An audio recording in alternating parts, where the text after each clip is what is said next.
ഇന്നത്തെ myth or ഫാക്ടിന്റെ first video എന്ന് പറയുമ്പോൾ ഈ വീഡിയോയുടെ ടോപ്പിക് പനി വന്നാൽ ഉടനെ ആന്റിബയോട്ടിക്സ് കഴിക്കണം. Is is A myth or A fact?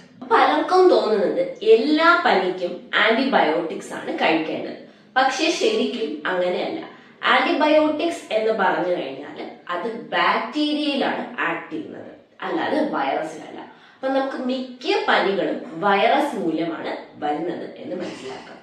അപ്പൊ നമ്മൾ എന്ത് പനി വന്നാലും ആന്റിബയോട്ടിക്സ് കഴിക്കുന്നത് അത്ര നല്ലതല്ല. അങ്ങനെ നമ്മൾ ആന്റിബയോട്ടിക്സ് കഴിച്ചാൽ ആന്റിബയോട്ടിക് റെസിസ്റ്റൻസ് നമ്മുടെ ബോഡിയിൽ ഉണ്ടാകുകയും പിന്നെ സീരിയസ് ആയിട്ടുള്ള കോംപ്ലിക്കേഷൻസ് ഉണ്ടായി പിന്നെ എന്ത് ബാക്ടീരിയൽ ഇൻഫെക്ഷൻസ് വന്നാലും ആന്റിബയോട്ടിക്സ് നമ്മുടെ ബോഡിയിൽ ഏക്കാതെ വരുന്നു. അതുകൊണ്ട് എല്ലാ അസുഖത്തിനും അല്ലെങ്കിൽ എല്ലാ ഫീവറിനും ആന്റിബയോട്ടിക് കഴിക്കുന്നത് എന്ന് പറയുന്നത് ഇറ്റ്സ് എ മിത്ത്. അതുകൊണ്ട് തന്നെ ഒരു ഡോക്ടറിന്റെ നിർദ്ദേശപ്രകാരം മാത്രം ആന്റിബയോട്ടിക്സ് കഴിക്കുക. സോ ഇത് എന്തായാലും ഒരു മിത്താണ്.